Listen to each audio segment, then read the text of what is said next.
오늘의 주요 뉴스입니다. 윤석열 대통령 취임 2주년 만에 기자회견을 갖습니다. 국민들이 궁금해하시는 위주로 답변할 것이라고 했습니다. 중국의 이커머스 알리익스프레스 초저가 마케팅으로 단기간에 고객을 끌어모았죠. 하지만 국내 이커머스에서 더 저렴한 경우가 다수 발생했습니다. 오늘 함께 살펴보겠습니다.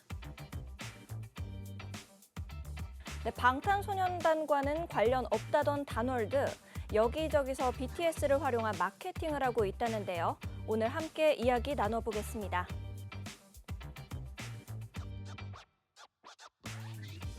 시청자 여러분 안녕하세요. 종횡무진 김세희 진행을 맡은 아나운서 유비아입니다. 오늘 함께해 주실 김세희 대표, 강신업 변호사님 모셨습니다. 어서 오세요. 네, 안녕하세요. 네, 안녕하십니까. 네, 안녕하세요. 네.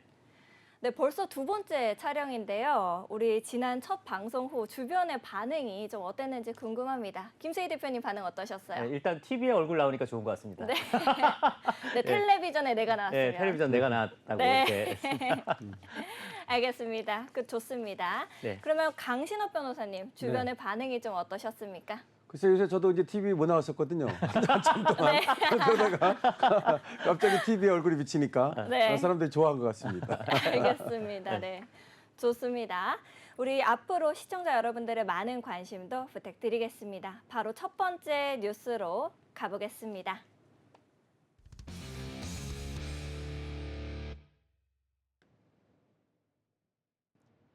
네, 윤석열 대통령이 이 취임 2주년을 맞아 오는 9일 오전 10시 용산 대통령실에서 기자회견을 열기로 했다고 하는데요. 네, 정말 얼마나 파란만장한 지난 2년이었는지 저는 한 3주년 기자회견일 줄 알았을 정도로 정말 얼마나 이 윤석열 대통령을 네. 흔드는 사람도 많았고 그렇죠. 또 워낙 뉴스도 많았고 정말 이제 2주년이 되는 거죠. 이제 5월 이제 사실상 5월 10일 날 네, 그렇습니다. 취임식을 네. 하셨기 때문에 이제 5월 9일이 이제 이번 주 목요일이 이제 2주년이 된다고 하는데 그동안 얼마나 윤석열 대통령 흔들기가 좀 심했나, 아울러서 김건희 여사 흔들기가 네. 얼마나 심했나를 우리가 알 수 있었는데 정말 이제라도 정말 대한민국 윤석열 대통령이 정말 대한민국을 위해서 열심히 일할 수 있도록 좀 네. 남은 3년 동안 좀 제발 좀 뭐 민주당이나 각종 언론들이 좀 흔드는 것 좀 그만하고 좀 결국 대한민국이 잘 돼야 되지 않습니까? 그렇죠, 대한민국이 잘 그렇죠. 됐으면 좋겠다라는 생각이고요. 무엇보다 또 사실 여기 우리 강신업 변호사님도 그동안 얼마나 윤석열 대통령 흔들기 네. 또 김건희 여사 흔들기 그거에 또 맞서 싸우셨던 분이니까 네. 사실 뭐 이 부분에 대해서도 뭐 저 말고도 하실 말씀이 네. 많을 것 같습니다. 제가 네. 이제 그 2년 전에 음. 2022년 5월 10일이죠. 네. 이때 그 취임식장에 저도 있었거든요. 김세희 대표도 그쵸, 있으셨죠. 그쵸. 네. 예. 그랬는데 대통령님이 이제 연설을 이렇게 하시는데 사람들이 웅성거려요. 네. 그 뒤를 이제 바라보니까 쌍무지개가 정말로 네. 그렇게 멋있게 떠 있었습니다. 그래서 거기 모이신 분들이 야 정말 네. 길조다. 그래서 윤석열 대통령 앞으로 5년 동안 그야말로 큰 업적 이루시고 이제 그렇게 생각하고 있고요. 네. 어쨌든 2년 됐습니다만은 앞으로 이제 3년이나 남은 시간이 더 깁니다. 그리고 2년 동안 민주당에서 협조를 좀 안 해줘가지고 이렇게 저렇게 어려운 일이 있었습니다만은 이제는 오히려 민주당도 자기들이 지금처럼 해가지고서는 또 앞으로 미래가 없기 때문에 윤석열 네. 대통령을 도울 수밖에 없을 것이고 그래서 또 이번에 취임 2주년 기자회견을 하는 것도 네. 과거에 2년 동안 어떻게 해왔는지 그리고 3년 동안 앞으로 어떻게 해가겠는지 이런 것들을 말씀하시면서 국민에게 진솔하게 소통하고 국민이 원하는 것을 답변하겠다 이런 네. 취지니까 저는 기대가 큽니다. 네, 발표에 따르면은 이 1시간여 가량의 이 질의응답도 진행하실 예정이다라고 들었습니다. 네. 사실 원래 윤석열 대통령은 원래 항상 기자들하고 소통을 많이 그렇죠. 하시려고 해서 사실 그동안 없었던 도어스태핑이라고 하죠. 원래 출근길에 네. 기자들하고 이야기 나누고 질의응답하는 걸 원래 네. 가졌었는데 뭐 참 부끄럽습니다만 제 후배 기자인 MBC 기자가 삼선 쓰레빠 신고 와서 막 예의에 어긋나는 출근길에 거의 싸우자 이런 걸 했기 때문에 그 이후부터 네. 이제 도어스태핑이 없어졌는데 네. 사실 그때 이후로 사실 이 기자들하고 대화하려는 소통의 창을 스스로 막아버린 거예요. 기자들이. 네. 기자들이 스스로 막아버린 건데 좀 이번 일을 계기로 좀 다시 소통이 됐으면 좋은데 문제는 또 이거를 이용해서 또 악의적으로 12조의 또 그런 질의응답을 하는 그런 기자들이 또 나오진 않을까. 본인 스타 되려고 본인의 네. 목적을 위해서 그런 거는 정말 그건 예의에 어긋나지 않을까. 좀 약간 걱정되는 부분이 예, 있어요. 원래가 이제 그 집무실을 네. 용산으로 옮긴 이유가 네. 2층에는 대통령 집무실을 두고 1층에 기자 브리핑 룸을 두고 기자들의 그 방을 두고서 말이죠. 그렇게 소통하겠다는 뜻으로 가신 겁니다. 그래서 그거는 거의 획기적인 생각이거든요. 네. 그래서 처음부터 그렇게 도어 스태핑도 그렇고 기자들하고 소통하겠다는 생각을 가지셨었는데 네. 막상 이제 이걸 해보니까 지금 김세희 대표 얘기한 대로 그때는 거의 난동이거든요. 그렇죠. 뭐 그러다 보니까 이걸 계속할 수가 없었던 거예요. 그래서 아마 거기 상심이 커가지고 100일 그 취임 네. 기자회견하고서 이번이 사실은 두 번째거든요. 네. 네, 그래서 1년 9개월 1년 만이죠. 9개월이 걸렸다, 좀 오래 걸렸다 네. 그러는데 네. 아마 여러 가지 이제 기자들도 느낀 것이 있을 것이고 대통령께서도 이번 기회를 이제 또 삼아서 국민들께 다가가는 그런 어떤 기자회견이 됐든 국민과의 어떤 뭐 질의응답 시간이 됐든 그런 어떤 소통을 늘렸으면 좋겠다는 생각을 합니다. 네. 네, 4월 16일에 이 국무회의에서 아무래도 총선을 통해 나타난 민심을 겸허히 받아들이겠다. 이 더 낮은 자세와 유연한 태도로 많이 소통하고 이 민심을 경청하겠다라고 언급하신 만큼 이번 기자회견에서는 국민들의 궁금증을 많이 해결해 줄 수 있는 좋은 모습 보여주시길 기대해 보겠습니다. 우리 다음 뉴스로 바로 넘어가 보겠습니다. 네, 이원석 검찰총장님이 이제 최근 측근들에게 김건희 여사의 이 명품백 수수 의혹과 이재명 대표의 이 대북 송금 의혹 등 현안을 임기 내에 이제 직접 마무리하겠다라는 의지를 피력한 것으로 전해졌는데요. 이 강신업 변호사님, 이 부분 앞으로 어떻게 진행될 것으로 보십니까? 그래서 요거를 이제 바라보는 시선이 사람마다 달라요. 네. 반기냐 방탄이냐. 이게 반기냐 방탄이냐. 네. 네. 그래서 지금까지 뭐 수사를 해왔는데 이번에 와가지고 특별히 특수부 검사를 3명이나 또 보강을 네. 하고 그리고 또 자기가 임기가 이제 이원석 총장이 9월이거든요. 네. 그래서 임기 전에 뭐 끝내겠다 또 이런 얘기도 하는 걸로 봐서 네. 이것이 지금 검찰에서 이 송경호 중앙지검장도 그렇고 사실 교체설이 나왔었거든요. 그래서 지금 민주당이 총선에서 압승하고 그러니까 윤석열 대통령에 대해서 반기를 드는 것이다라는 한쪽에 지금 시각이 있고 한쪽에서는 어차피 특검을 할 거니까 특검하기 전에 검찰에서 수사를 하려고 하는 것이다. 이거는 이제 민주당에서 오히려 면죄부 주려고 이런 수사 신용하는 것이다. 또 이렇게 바라보는 시각이 있습니다. 네. 근데 저는 그것을 뭐 반기냐 방탄이냐 이렇게 바라볼 건 없고요. 네. 사실은 그렇습니다.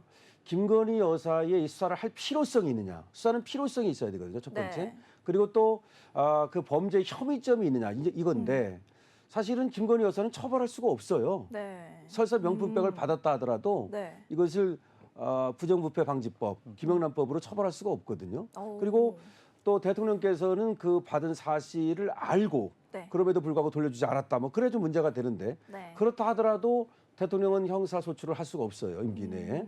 그렇기 때문에 이거는 지금 꼭 해야 될 필요가 없고 네. 만약에 필요하다면 나중에라도 뭐 임기 끝내고 그래서도 할 수가 있겠죠. 그래서 조금 저는 이것을 하는 이유가 조금 석연치 않은데 네. 여기에 대해서 어떤 얘기가 나오느냐면은 그렇게 김건희 여사 특검을 할 것 같으면 김정숙 특검, 네. 그다음에 김혜경 특검도 해야 되는 거 아니냐. 그렇게 또 얘기가 나오는데 저는 어쨌든 이것이 뭐 수사를 한다고 하니까 뭐 수사를 한다 하더라도 법과 원칙에 따라서 편향되지 않게 네. 그렇게 수사가 이루어지기를 바라죠. 네, 그럼 김세희 대표님은 혹시 이게 또 임기 내 수사를 마무리하겠다라는 검찰총장에 이어서 이 검찰이 김건희 여사의 이 명품백 수수 의혹을 수사하는 팀에 특별 수사를 무려 이 3명이나 네. 더 검사를 투입한 것으로 전해졌거든요. 네. 형사부, 이 반부패 수사부, 공정거래 조사부, 범죄수익 환수부 이렇게 검사가 각 1명씩을 구성을 쭉 한 거예요. 이게 이 권력형 비리 또 부패 사건 등 난도가 좀 어려운 사건들에 이렇게 사건 담당이 붙는다고 이렇게 들었거든요. 이 부분 어떻게 생각하시나요?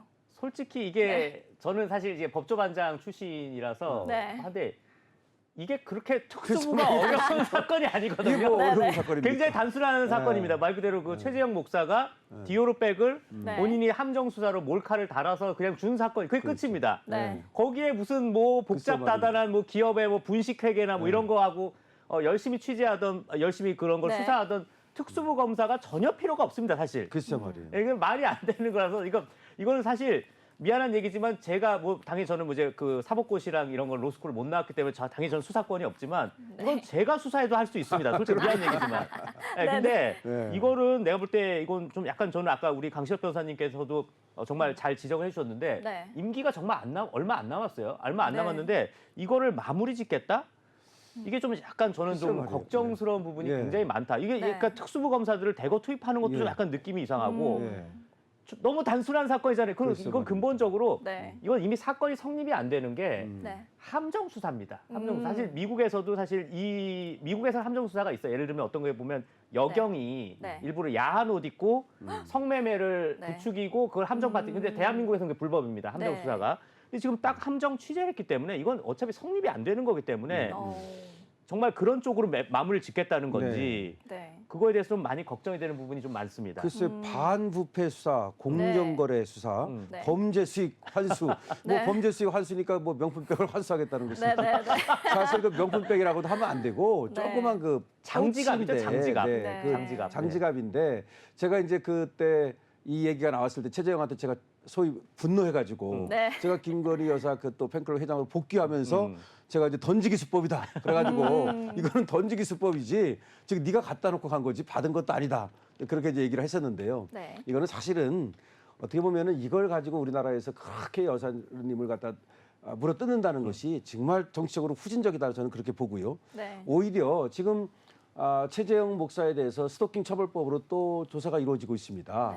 네. 그리고 또 의기에 의한 공무집행 방해 혐의로 이거에 대해서도 이번에 이제 수사를 한다는 거니까 자, 네. 누가 잘못한 것인지 이걸 좀 확실히 밝혀서 네. 최재형이 나쁜 사람이라는 걸 좀 확실히 밝혔으면 좋겠습니다.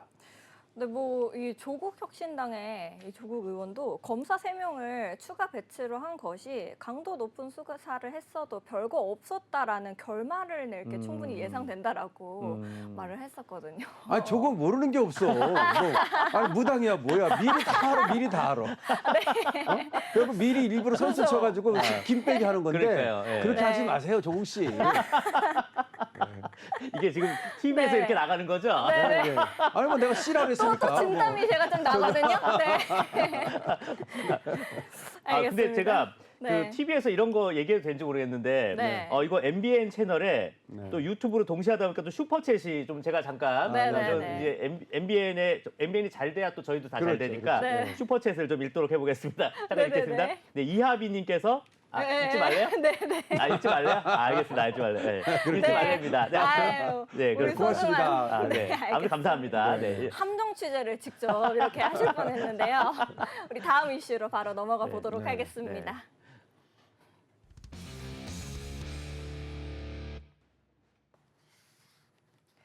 네, 더불어민주당 이 박찬대 원내대표 이 국민 1인당 25만 원의 이 민생회복 지원금을 우선 발의하겠다라고 밝혔습니다. 이뿐만 아니라 김건희 여사 특검법 그리고 양곡관리법 등 윤석열 대통령이 거부권을 이미 행사한 법안에 대한 재발의 방침, 의지도 이 재피력을 했는데요. 김세희 대표님, 이 네. 부분 어떻게 보고 계실까요? 자, 이제 네. 말 그대로 이제 대한민국은 솔직한 말로 정말 이제 민주당 일당 독재 국가가 된 게 아닌가라는 너무 네. 겁먹지 마세요. 네네. 근데 일당 독재 국가가 된 게 아닌가라는 좀 걱정이 되는데 그럼에도 불구하고 대한민국은 지금 대통령 중심제이기 때문에 대통령이 당연히 그 법률 거부권을 삼권 분립에 의해서 당연히 대통령 행정부가 할 수 있는 권한입니다. 네. 서로 견제를 해야 할 수 있도록 하는 건데 당연히 입법부의 횡포에 대해서 행정부가 그걸 거부할 수 있는 권한을 자기네들은 지금 힘으로 누르겠다는 거죠. 말 그대로 네. 이제 뭐 각종 거부권한 거 다 하겠다. 그리고 이거는 상식적으로 모든 국민한테 25만 원 주는 게 네. 살림살이가 나아지겠습니까? 이게 얼마나 웃기냐면 매달 25만 원도 아닌 거죠. 사실 이번에 그냥 25만 원 주고 그렇죠. 끝나겠다. 근데 이게 전 국민적으로는 네. 13조를 쓰는 겁니다. 13조가 더 올바른 데다 써야지 네. 너네들 다 용돈 주듯이 25만 원 주는 게 얼마나 부조리하면 삼성 이재용 회장도 25만 원 받고요. SK 최태원 회장도 25만 원 받고요. 네. 예? 현대 정몽구 회장도 25만 원 받는 겁니다. 네. 이게 잘못된 거죠, 사실. 그분들한테 25만 원 받는 게 무슨 살림살이가 나아지겠어요. 이걸 더 필요하고 정말 저소득층, 정말 어려운 분들한테 25만 원이 가도록 법이 돼야 되는 게 맞다라는 생각인데 문제 이제 민주당이 네. 뭐 거대 그 정당을 다 그 의석을 다 차지했기 때문에 이런 횡포가 앞으로 계속 이뤄질 가능성이 높다라는 걱정이 좀 많이 듭니다. 아, 답답하네요. 강신업 네. 변호사님은 상당히 어떻게 걱정이 생각하세요? 되는데요. 지금 이제 22대 국회가 시작이 되면 바로 네. 저렇게 이제 밀어붙이겠다는 겁니다. 네. 다시 말해 힘자랑 좀 하겠다는 거죠. 사실은 저 25만 원 주는 건요. 그거는 행정부가 하게 돼 있는 거예요. 그러니까 법으로 25만 원 줘라. 이런 법을 만들진 않아요. 그러니까 주고 안 주고는 그것은 대통령 책임자이기 때문에 대통령이 정부에서 하는 일을 정부에서 안 하니까 우리가 법으로 만들어버리겠다. 이런 얘기인데 원래는 저런 법은 처분적 법률이라 그래가지고 허용되지 않는 거예요. 그러니까 한 사람을 대상으로 한 법을 만든다든지 하나의 사건을 대상으로 한 법을 딱 그렇게 맞춤형 그건 원칙적으로 허용되지 않는데 그럼에도 불구하고 저런 걸 이제 밀어붙이겠다는 거고 또 하나 걱정되는 것이 네. 지금 우리 김세희 대표가 잘 얘기를 했는데 이 거부권을 행사했지 않습니까? 그러면 그거는 네. 당연히 입법부에서 그 힘으로 법이 만들어지지 말아야 될 법, 네. 국민들한테 뭔가 한쪽에만 이익이 된다든가 네. 또 정당성이라든지 입법 목적성 같은 것이 없는 법을 만들었을 때 대통령이 거부권 행사하는 거거든요. 네. 그런데 그거를 갖다가 이제 인정하지 않겠다는 거예요. 다시 또 밀어붙이겠다는 겁니다. 근데 이번에 그 거부권 행사한 그 법 중에 다시 또 밀어붙인 게 뭐냐면 양곡법이거든요. 네. 양곡법은 뭐냐면은 그 쌀 농사 졌을 때 남는 쌀 다 사주는 거야. 지금도 사주고 있습니다, 사실은. 네. 1조 2천억 정도를 지금 드리고 있습니다. 네. 근데 앞으로는 전부 다 사주라는 거야. 그렇게 되면은 그 사주는 비하고 또 사가지고 창고에다가 저장을 해야 돼요. 네. 그게 한 3조 원 듭니다. 그니까요. 네. 이거 말고도 뭐 지금 여러 가지 이제 지금 8개 법안이 있는데 네. 하여튼 그렇게 됐을 때 이게 포퓰리즘 네. 네. 또 가장 걱정되는 게 사회주의로 가는. 그러니까 늘 이재명이는 기본소득 어쩌고 하면서 사회주의를 자꾸 가려고 그러잖아요. 네. 그런 게 걱정이 되죠. 방금 말씀해 그쵸. 주신 것처럼 이 농림축산식품부는 이 야당에서 추진하고 있는 양곡관리법이 통과될 경우에는 이 매년 쌀 매입비 그리고 또 보관비가 3조 원을 넘어설 것이다라고 우려의 목소리를 이미 냈습니다. 이 농가들의 입장도 네, 생각해서 사실 말씀해 주시죠. 이것도 지금 강시업 변호사님께서 정말 말씀 잘하셨는데 이게 네. 결국 이제 모랄 해저드거든요. 이게 사실 정말 죄송한 얘기지만 이게 농민 여러분들도 정말 네. 죄송한 얘기입니다를 많이 하네요. 왜냐하면 네. 제가 TV에는 좀 더 말이 좀 예쁘게 말해야 되니까. 그렇죠, 그렇죠.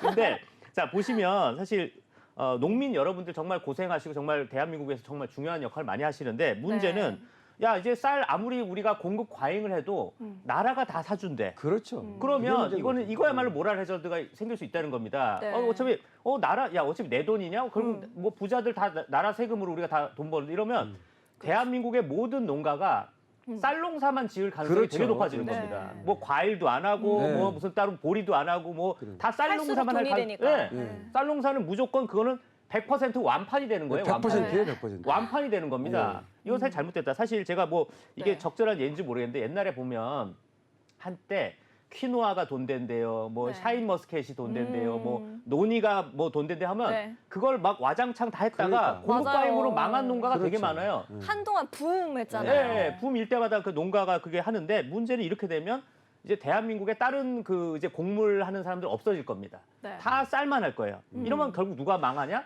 농민은 뭐 어쩔 때고 결국 농민도 대한민국이 망하면 농민도 망하는 그렇죠. 거예요, 결국은. 네. 네. 무슨 말이냐면 지금도 많은 양을 사주고 있어요. 네. 지금도 1조 2천억치를 사주고 있는데 네. 다 사주겠다는 거예요. 네. 근데 다는 없는 거거든. 네. 다를 해주면 어떤 일이 벌어지냐면 네. 지금 네. 얘기한 것처럼 이 질보다는 양만 추구하게 돼요. 네. 그리고 다른 농작물을 안 하고 쌀만 하게 돼요. 네. 그러니까 다 전부 다 이제 밭을 논으로 만들어 버리고 예를 들어서 그렇죠. 그런 네. 것도 있고 그다음에 또 뭐 그거 말고도 농안법이라고 하는 것은 다른 곡물에 대해서 가격 기준을 정하고 네. 거기까지 안 가면 차액을 보전해 주는 건데 이것도 모랄 해저드가 일어날 수 있어요. 그러니까 또 하나 제가 제일 걱정하는 거는 네. 이 돈을 어디서 납니까? 이 돈을 어디서 나느냐는 네. 거예요. 다 우리 국민 돈이잖아요. 그래서 걱정이 그렇죠. 됩니다. 네. 이 아무래도 법안이 통과될 경우에는 매년 적지 않은 혈세가 투입이 될 것으로 예측되는 만큼 많은 고려가 필요할 것으로 보입니다. 네. 다음 뉴스로 넘어가 볼게요.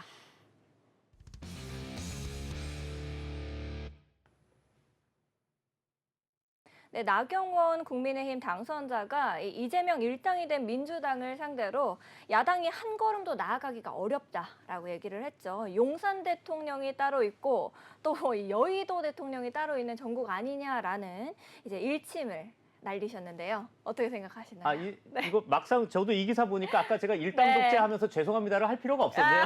그러니까. 미리 말해주셔가지고. 이미 이재명 일당의 네. 여의도 대통령이다라고 그렇죠. 했으니까 사실 일당 독재가 제가 틀린 말이 아닌 건데 제가 볼 때는 이제는 대한민국이 삼권 분립의 나라가 아니라 네. 지금 뭐 그냥 그 여의도와 용산의 싸움 뭐 이게 무슨 뭐 대한민국이 지금 이미 대한민국 안에서 뭐 남북한 대결 구도가 아니라 지금 뭐 그러니까요. 용산 대 여의도 이거 잘못된 거거든요. 이게 그냥 그러니까요. 협치라는 개념이 없고 사실상 누가 더 힘이 세냐면 힘으로 지금 눌러 그런 네. 단계인데 그러면 대한민국이 그럼 대통령 선거를 왜 하는 건지 음. 걱정인데 참 우리 나경원 당선인께서 네. 좋은 지적을 해주신 것 같고요. 네. 전 약간 이 생각이 들어요. 사실 이제 6월 말 혹은 이제 7월 초 아마 6월 말이 될 가능성도 높아 보이는데 이제 아마 전당대회를 앞두고 사실 네. 지금 누구죠? 안철수 네. 당선인이 이번에 그 당대표 네. 출마를 포기하셨다고 일단은 말씀하셨어요. 네. 일단 철수를 하셨는데 네.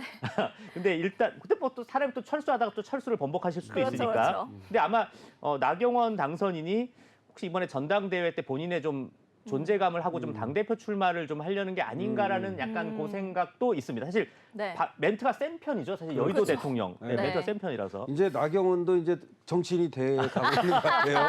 원래 이렇게 세게 해야만 네. 이렇게 이제 그렇죠, 되는데 다만 제가 이제 이걸 보면서 민주당 이재명 당 그리고 네. 이 국회가 1인 지배 체제를 만든 거나 마찬가지다. 이런 네. 얘기인데요. 원래 국회는 합의제 기관이거든요. 그렇죠, 그렇죠. 네. 그러니까 합의로 이제 의사를 형성하고 그걸 결정하는 기관인데 이게 지금 너무나 한쪽으로 기울어 버리는 바람에 그러니까 지금 국힘은 사실은 이제 단독으로는 아무것도 할 수 없는 상황이 됐고요. 그다음에 민주당이 조국하고 합치면 뭐 거의 모든 것을 네. 할 수 있습니다. 네. 그러다 보니까 근데 그 민주당을 다시 이재명 혼자 지배하고 있다는 거죠. 원내대표도 그냥 한마디 하니까 다른 추대했잖아요, 사람들이 추대. 추대를 네. 해버렸습니다. 이렇게 추대가 된 적이 딱 한 번밖에 없었답니다. 김대중 대통령 때.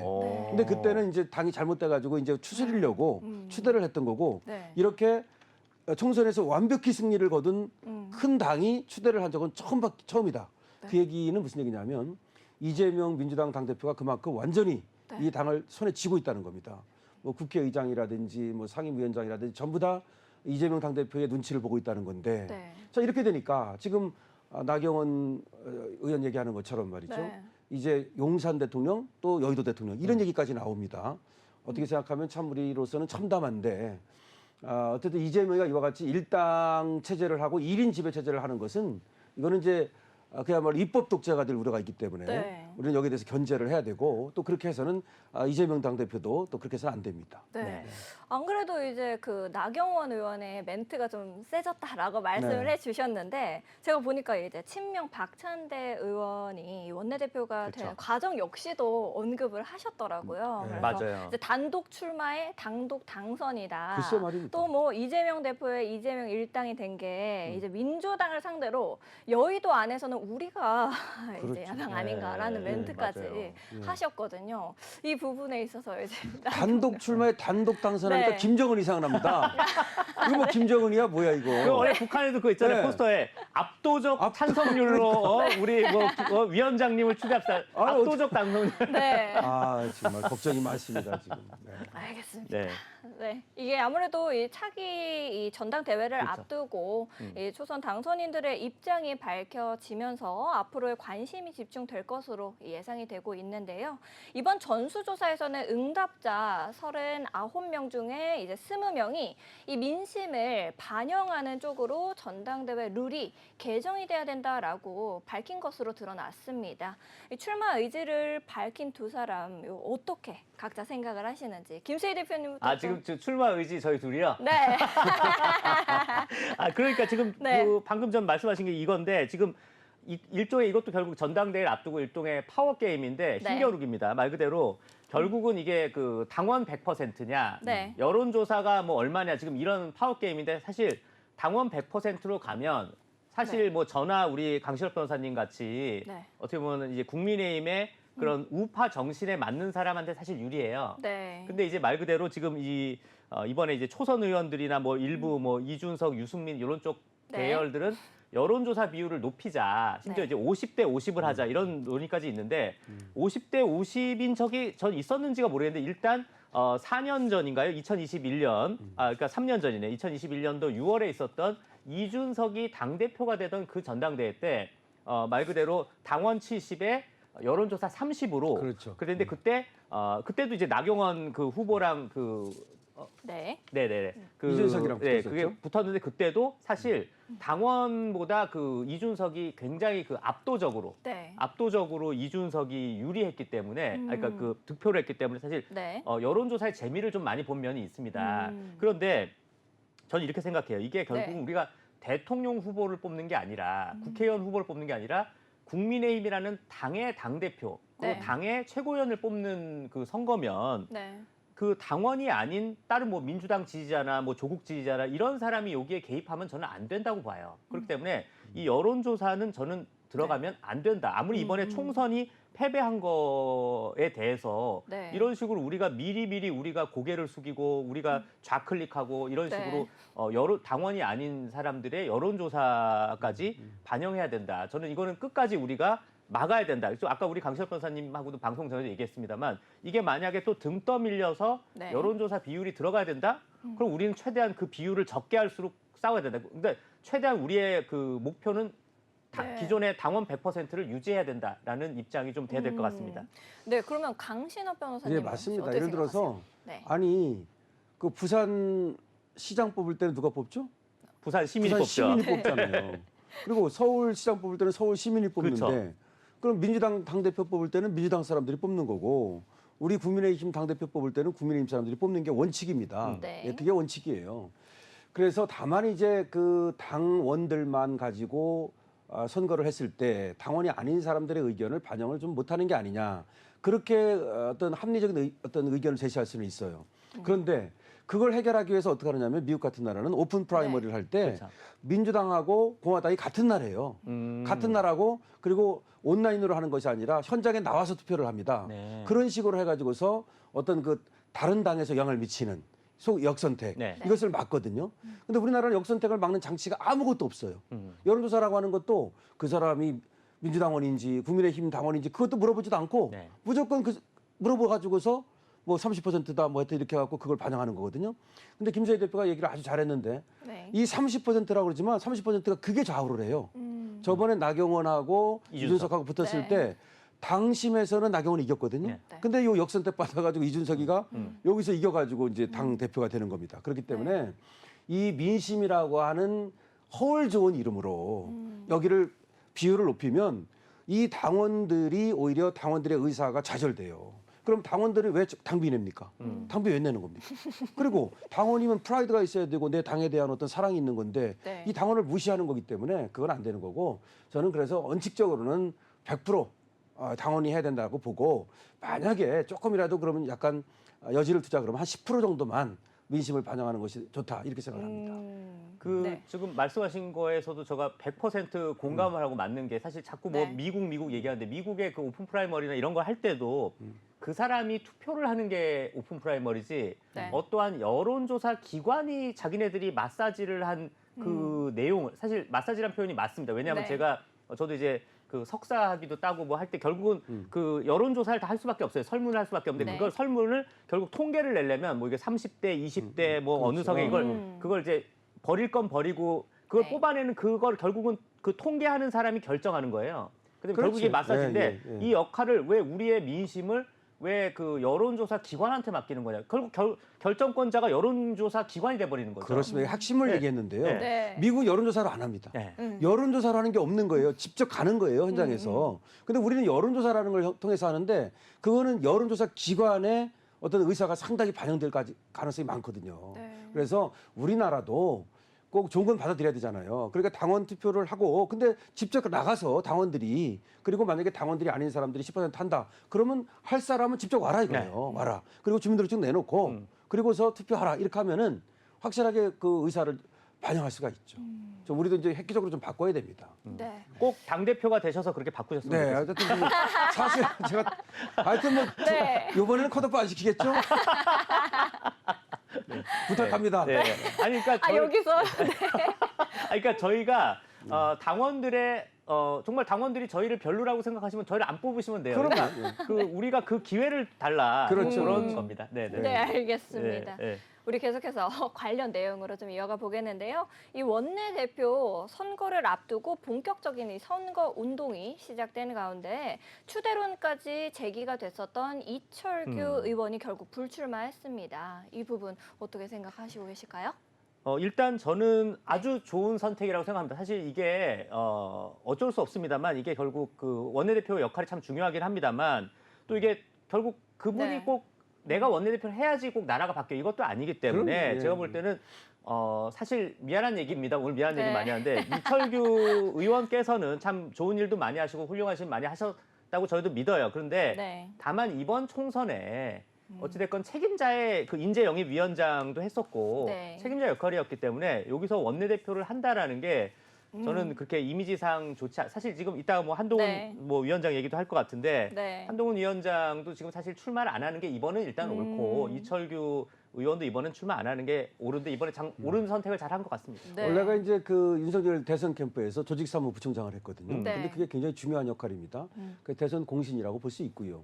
네. 그다음에 김기현 당대표 밑에서 사무총장을 했습니다. 그다음에 공천관리위원장하고 인재영입위원장하고 계속 이제 중요한 역할을 맡아왔는데 내가 이렇게 공헌했지 않느냐 이렇게 생각한다면 뭐 네. 자기 하고 싶겠죠. 할 수도 있겠죠. 하지만 어쨌든 총선 패배의 책임은 같이 져야 되는 거 아닙니까? 왜냐하면 인재영입위원장이었고 네. 또 공천관리위원이었으니까. 네. 자 그렇기 때문에 이번에는 하여튼 한 타임 쉬어가는 게 좋겠고 본인도 그런 결정을 내렸죠. 네. 그래서 저는 잘했다고 생각합니다. 네. 네. 네, 두 분 이야기 들어봤는데요. 그러면은 우리 관련 뉴스 또 볼게요. 9일에 치르게 될 이 원내대표 선거 후보자는 각각 충북 충주의 이종배, 이 대구 달성의 추경호, 경기 이천의 송석준 3인입니다. 이 부분에 있어서는 혹시 어떻게 생각하고 계실까요? 일단 제가 볼 때는 네. 그 말씀 제가 아까 드린 것처럼 이제 네네. 워낙 이철규 의원 네. 또 논란이 있었기 때문에 상당히 이번에는 좀 무난한 후보들이 나온 것 같아요. 사실 네. 세 분 다 정말 네. 이것도 죄송한 얘기입니다만 네. 오늘 죄송. 아니, 왜냐하면 이게 유튜브에서 제가 막 얘기하는데 네네. 오늘 상당히 그 방송통신위원회 심의 규정을 지켜가면서 준수하는 네네. 그래서 근데 이분들이 어떻게 보면은 그렇게 막 눈에 띄는 행보를 잘 안 하신 그냥 약간의 뭐 그렇게 좀 조용한 행보를 네. 많이 하셨던 분, 제가 이런 표현을 다 쓰네요. 되게 이제 조용히 하는데 조용한 행보를 많이 하신 분들이기 때문에 점잖은 행보요? 네, 네. 그렇기 때문에 이런 분들이 뭐 결국은 근데 약간 뭐 제가 어떤 분들인지 몰라서 사실 어떤 부분에서는 참 네. 한편으로는 다행이고 한편은 걱정되는 게 결국 이제 소수 정당이거든요. 네. 그러면 이제 민주당의 일당 독재에 맞서 싸울 투사가 누구냐? 네. 를 결국 이 세 분 중에 한 분이 하셔야 되는데 꼭 잘 되셨으면 좋겠습니다. 네. 너무 급 마무리가 아닌가요? 진짜 저는 잘 몰라요. 좀 아시는 분이 계세요. 네, 제가 보니까 저기 네. 이종배 같은 경우는 저분은 네. 충주에서 이번에 4선 되시는 거고요. 네. 그다음에 송석준 저분은 경기 이천에서 3선 되는 거고 네. 추경호 저분은 대구 달성에서 3선 되는 건데 네. 네. 저 추경호 저분은 이제 경제통 아닙니까? 음. 그래서 박근혜 대통령 때부터 이제 아주 그 경제통으로 유명하고요. 네. 그쪽은 이제 영남을 대표한다고 그러면 되겠죠. 그다음에 충주의 이종배 의원 같은 경우는 네. 충주니까 충청을 대표한다고 보면 되겠고. 그다음에 저 송석준 저분은 경기 이천이니까 네. 네. 수도권 경기를 대표한다고 보면 되겠고. 자, 그런데 지금은 말이죠. 우리가 이제 소수당이기 때문에 두 가지가 필요합니다. 네. 하나는 유연성이 필요해요. 일단 유연해야 됩니다. 네. 또 하나는 강단이 필요해요. 그 강단과 유연성을 갖춘 사람. 네. 이런 사람이 좋은데 제가 볼 때는 저분들이 그래도 4선, 3선이고 네. 이종배 의원 같은 분도 그렇고 저 추경호 의원 같은 분도 유연함과 강단을 다 갖추고 있는 것 같아요. 네. 특히 저 추경호 의원 같은 분은요. 인상 보십시오. 굉장히 유연함과 강단이 같이 나오죠. 여기서요. 네. 네, 그래서 아마 괜찮다는 평을 받을 겁니다. 네. 뭐 제가 아까 유튜브 얘기하지 말라고 그래서 근데 네. 시청자분들 지금 유튜브로도 많이 보시는데 네. 많은 네. 분들이 추경호 의원 괜찮지 않냐라는 네, 글들도 있는데 네. 죄송합니다만 좋을 것 같아요. 저는 잘 몰라요. 네. 죄송합니다만 지금은 안 붙이셔도 된다는 게 아닌가. 그래서 잘 모릅니다. 근데 보니까 추경호 의원 지금 우리 강신업 변호사님도 말씀하신 것처럼 추경호 의원이 뭐 강단도 있고 참 좋으신 분이라고 하니까 네. 뭐 아무튼 세 분 다 좋으신 분이 잘 되셨으면 좋겠습니다. 네, 알겠습니다.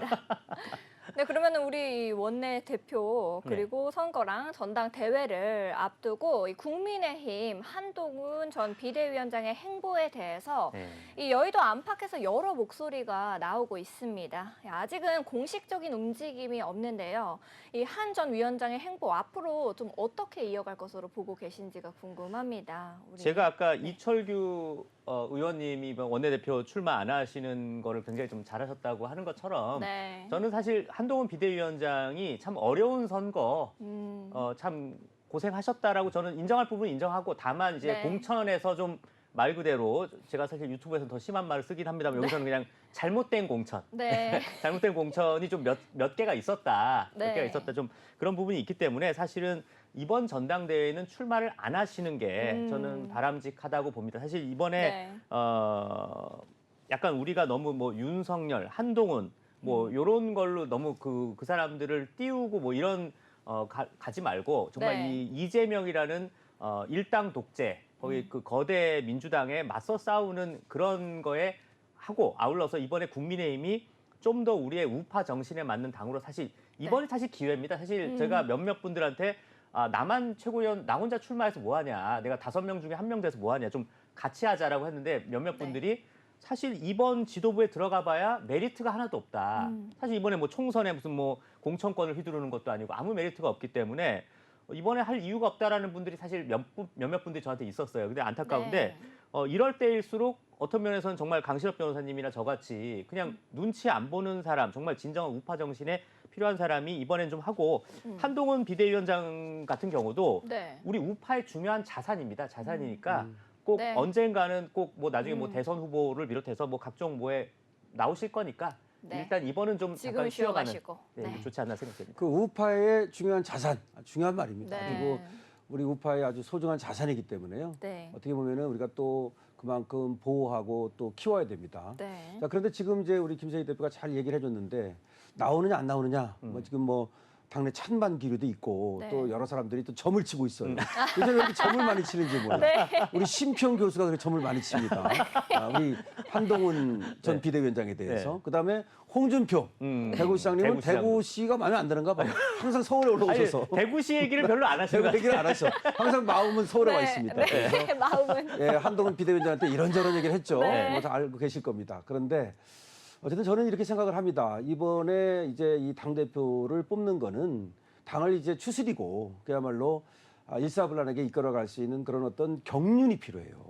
경륜이 필요하고 그다음에 강단도 필요하고 개혁 정신도 네. 필요하고 그렇기 때문에 한동훈 비대위원장이 물론 뭐 그런 것들을 갖추고 있지만 이번에 또 총선 책임으로부터 완전히 자유로울 수는 없거든요. 네. 그런 거라든지 그다음에 한 템포 쉬어가면서 준비를 하는 것이 어떻게 보면은 더 큰 어떤 정치를 하는데도 저는 도움이 된다고 생각을 합니다. 네. 물론 이제 다르게 생각하는 사람들이 있을 거예요. 오히려 이번에 안 나가면 오히려 정치인은 이 사멸된다. 네. 나가야 된다. 들이대야 된다. 네. 이런 얘기죠. 들이대. 예, 들이대. 그래서 그렇게 생각하는 사람도 있을 건데 더군다나 지금 한동훈 비대위원장이 김은국 네. 들이대하고 또 통화를 하지 않았습니까? 통화를 하셨다고. 그래서 네. 김은국도 우리 가수가 또 들이대라고 네. 할지 모르겠는데 어쨌든 양쪽에 이렇게 얘기가 있지만 제 생각도 한동훈 비대위원장은 이번에는 저한테 양보를 하시고 여기까지 순서로요. 하겠습니다. 네. 여기까지.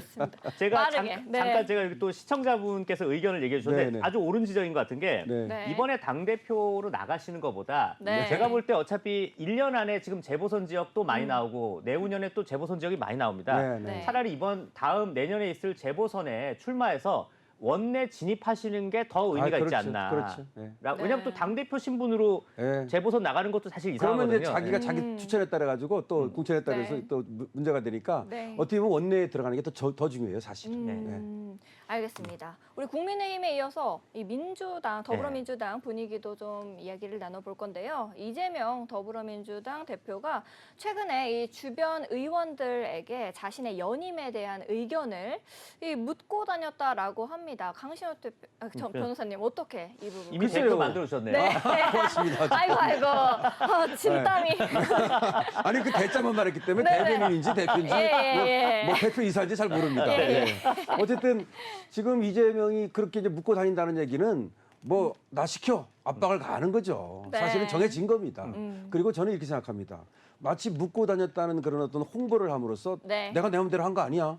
나를 갖다 추천한 거야. 다 내가 하라고 그랬어. 난 그저 예, 그런 식으로 아주 그 야간수를 쓰는 건데요. 그러니까 이재명 당대표는 다시 할 겁니다. 왜 그러냐면 사법 리스크를 막는데 방탄하는데 이거보다 좋은 게 없거든요. 네. 그리고 저번에 한번 쓴맛을 봤어요. 네. 자기가 그때 한번 잘못하면 국회에서 이 부채부 특권이 이것이 통과되는 바람에 네. 그런 바람에 구속 당할 뻔했잖아요. 그렇죠, 그렇죠. 그때 유창원 판사가 그것만 안 했으면 바로 구속이었습니다. 그러는 네. 바람에 그렇게 된 거 아닙니까? 그래서 그런 아픈 기억도 있고 하기 때문에 절대로 놓지 않을 겁니다. 그래서 지금 자기가 확실하게 당을 장악하고 있는 거라든지 여러 가지를 보면 네. 이재명 당대표 연임은 뭐 거의 정해졌다 이렇게 봐도 될 것 같아요.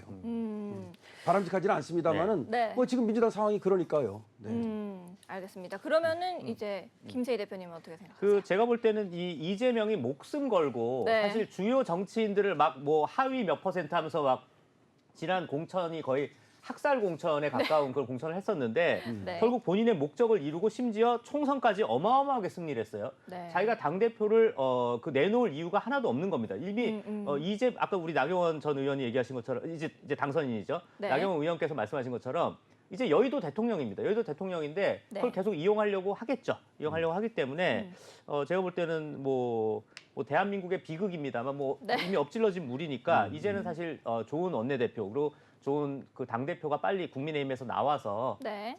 소수당으로서도 맞서 싸울 수 있다라는 걸 보여주면 뭐 일단 뭐 다음 총선 때까지 버텨야 됩니다. 일단 네.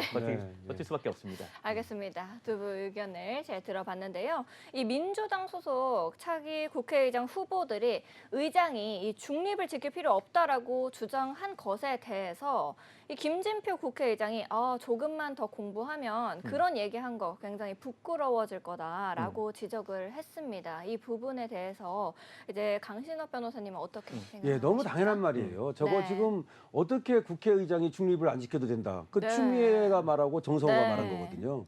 참 지금 얼마나 지금 그렇게 지금 민주당이 네. 지금 그 오만한지를 보여주는 것이라고 보고요. 지금 그 미국 같은 나라든지 외국 같은 나라든요. 국회의장은 오히려 당적을 갖지 않아요. 네. 그리고 당적을 갖고 있었다 하더라도 국회의장이 되는 순간 당적을 그쵸, 버리거든요. 그쵸. 그래야 국회를 갖다 중립적으로 이끌어갈 수 있잖아요. 네. 너무 당연한 말을 우리 네. 김진표 국회의장이 해준 거고요. 저런 말을 갖다 그렇게 흘리지 말고 네. 그야말로 누가 국회의장이 되든 중립을 지키고 그야말로 국회의장으로서의 본분과 역할을 다 하는 것이 필요하다. 그렇게 봅니다. 그러면 김세희 대표님 어떻게 이게 사실 굉장히 좀 맞는 말씀이신 게 사실 국회의장이 있는 이유가 사실 네. 여야가 협치를 하라고 있는 거지 이런 식으로 하면 그냥 그 아바의 노래 중에 위너 테이크스 올이 있는데 그러면 과반수 넘기면 그럼 다 먹는 거죠. 예. 야당이 왜 있는 다. 겁니까? 그렇죠. 예. 야당이 있을 이유가 없어요. 그러면 이렇게 이겼으니까 너네 다 해산. 지금 얘네들이 지금 이 민주당이 뭐 지금 상임위도 뭐 다 갖겠다. 뭐 그리고 지금 국회의장도 서로 충성 경쟁하고 있지 않습니까? 중립 필요 없다. 우리는 정말 민주당을 위해서 이재명을 위해서 할 의장이 제가 할게요. 지금 한 4명이 서로 싸우고 있는데 이거는 말 그대로 진짜 일당 독재하겠다. 나라를 그냥 여의도가 그냥 다 정권을 세우겠다라는 그런 거라기 때문에 사실 오죽하면 민주당 출신인 김진표 국회의장께서도 이런 지적을 했나. 글쎄 네. 말입니다. 이걸 좀 우리가 눈여겨봐야 될 필요가 있습니다. 알겠습니다. 두 분의 의견 잘 들어봤습니다. 우리 다음 뉴스로 넘어가 보겠습니다.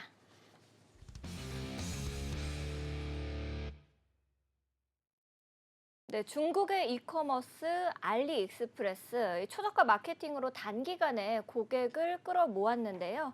이 국내 이커머스에서 오히려 더 저렴한 경우가 다수 발견된 것으로 나타났습니다. 강신업 변호사님 혹시 알고 계실까요? 글쎄요. 저는 뭐 네. 이 이커머스라는 걸 익숙하진 못해요. 네. 그런데 어쨌든 쿠팡을 알잖아요. 우리가. 그렇죠. 네. 예, 그리고 또 뭐 알리라는 이제 중국의 그 어떤 그 이커머스죠. 그런데 네. 이거 보니까 여기가 싸다고 소문이 났다는 거 아닙니까? 근데 알고 보니까 쿠팡보다 뭐 싸지도 않더라. 네. 보니까 안성탕면 20개 묶음이 알리에선 오히려 19,000원인데 네. 쿠팡에선 13,070원이다. 오. 그러면은 알리가 40.7%가 비싼 거 네, 아닙니까? 네. 그럼 이제 과대 광고죠. 예. 가대 광고 좋네요. 과대 네. 광고로. 네.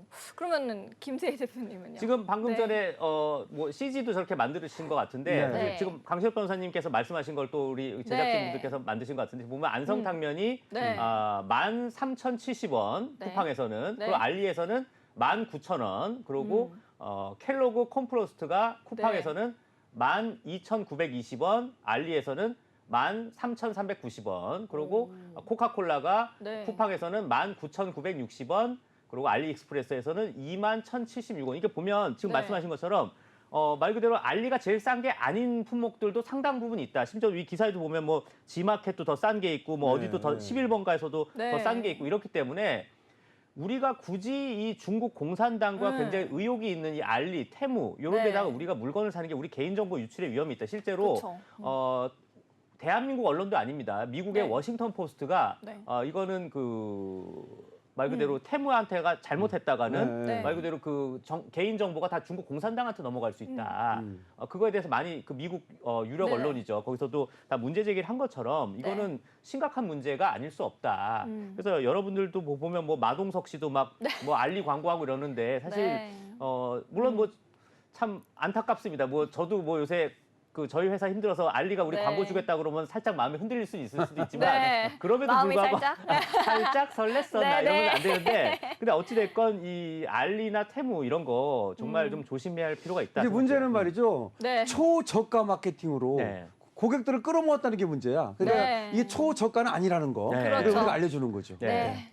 다들 네. 알겠습니다. MBN은 아주 훌륭한 방송이지 이런 걸 알려주기 네, 때문에. MBN 훌륭한 근데 방송. 또 물론 그래도 알리랑 테무 광고 들어오시면 받으시면 네. 됩니다. 아, 예? 아유, 들어왔으면 좋겠네요. 네. 바로 다음 뉴스로 넘어가 보겠습니다.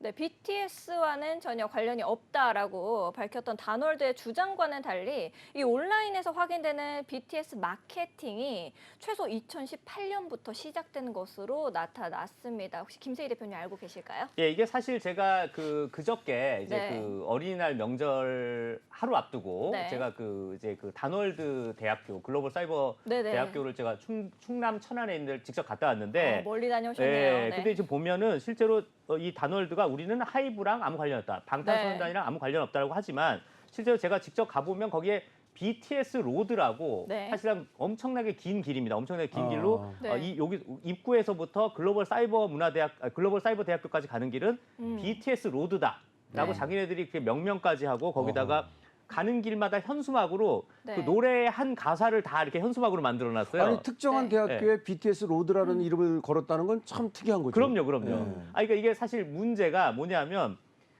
이게 왜 그죠? 지금 네네. 저게 이제 BTS 로드라고 좀 오. 써 있는 그런 건데 네. 이게 왜 욕을 먹을 수밖에 없냐라는 그 이유가 하나가 바로 이제 강원도 삼척시랑 강원도 강릉시가 이 네. 버터라고 하면 버러라고 해야 되나요? 뭐 네. 바다 네. 바다 뮤비를 찍었던 그 장소입니다. 네. 아니 그러면 저 삼척시에서 저렇게 버터 뮤비 혹은 그 앨범 자켓을 찍었던 저 자리에 네. 저렇게 두는 걸 관련해서 그럼 어떻게 보면 삼척시나 강릉시가 당연히 협조를 해줬을 거예요. 네. 그럼 그걸 자기네들이 관광 상품으로 내놓은 걸 가지고 갑자기 BTS가 야 이거 우리 퍼블리시티권 네. 침해다. 너네 돈 낼 거 아니면 당장 철거하라. 네. 아니면 우리가 고소하겠다. 그래서 결국 삼척시가 그 눈물을 머금고 저걸 다 철거합니다. 강릉시도 다 철거해요. 그러면서 저 글로벌 사이버 대학교는 아직까지도 현수막 있고 BTS 로드다. 이게 좀 네. 형평성에 어긋나는 거 아니냐. 그 솔직히 말로 사실 저건 좀 사람적인 도리가 아닌 게 삼척시나 네. 강릉시가 저거 하느라고 BTS가 그때 다이너마이트 이후 노래였기 때문에 어마어마하게 인기가 많았을 거예요. 그럼 다 인원 네. 통제를 강릉시랑 삼척시가 다 했을 텐데 네. 그거를 좀 저렇게까지 하는 건 좀 과한 거 아닌가 싶은 생각됩니다. 네. 강신업 변호사님은 어떻게 글쎄 보고 말이에요. 계실까요? 지금 뭐 다널드하고 이 BTS하고의 관계 뭐 이런 거에 대해서 다널드는 또 우리는 하이브하고 아무런 관계가 없다. 그렇게 얘기를 합니다. 네. 그래서 또 하이브도 또 다널드와 관계가 없다 이렇게 얘기를 하고요. 네. 서로. 그래서 하이브 쪽에서도 다널드와 우리를 엮지 말아라 또 이렇게 얘기를 하는데 지금 얘기한 것처럼 그런데 네. 다널드 그쪽에 그 글로벌 사이버 대학교 들어가는 길에 네. BTS 로드라고 있다면 네, 그건 네. 제가 아무리 양보를 한다 하더라도 네. 이거는 아무리 양보가 좀 힘들죠? 네. 아무리 좀 이렇게 뒤로 미루어서 생각한다 하더라도 네. 앞으로 안 가고 네. 좀 이상합니다. 그런데 어쨌든 지금 이제 김세희 대표가 얘기한 게 뭐냐면 지금 이제 BTS 마케팅을 하지 말아라. 지금 이렇게 지자체한테 공문도 엄포를 보내고 내고 막, 엄포를 놓고 네. 있는 거 아닙니까? 근데 사실은 저거는 윈윈해왔던 거거든요. 그럼요. 지금 얘기한 것처럼 거기서 그 찍을 때 네. 그 뮤직비디오 같은 거 찍을 때 굉장히 협력을 그럼요. 해주고 협조를 해주고 거기다 이제 하나의 조형물을 만든 거 아닙니까? 네. 그게 부산도 있대요. 네. 전국에 곳곳에 맞아요. 있는데 이걸 갖다가 이제 갑자기 철거하라고 그러면 그거를 만들었던 그 비용이라든가 내지는 그걸 통해서 관광객을 많이 모았거든요. 거기 왜 그 해수욕장 뭐 하나 있죠? 네. 맹방인가요? 맹방 해수욕장. 예, 해수욕장. 거기도 저거 만들어 놔가지고 굉장히 많이 들었답니다. 그 네. 고객이. 네. 그런데 갑자기 저기 철거를 하라 그러면 네. 상당히 또 이제 문제가 생길 것 같기도 하고 네. 하여튼 좀 서로 협력하는 게 좋아 보입니다. 알겠습니다. 두 분과 이제 네. 정신없이 이야기 나눠보니 시간이 벌써 째깍째깍 움직이고 있어요. 네, 시간이 이렇게 흘러서 우리 진짜 종횡무진 오늘 시간 가는 김세희 줄 모르게 재밌었어요. 네. 네, 마칠 시간이 되는데요. 우리 종횡무진 김세희는 매주 화요일 2시에 방송됩니다. 오늘 방송 여기까지 하겠습니다. 시청해주셔서 감사합니다. 고생하셨습니다. 네, 네, 감사합니다. 고맙습니다. 네, 네. 고맙습니다. 고생하셨습니다. 네.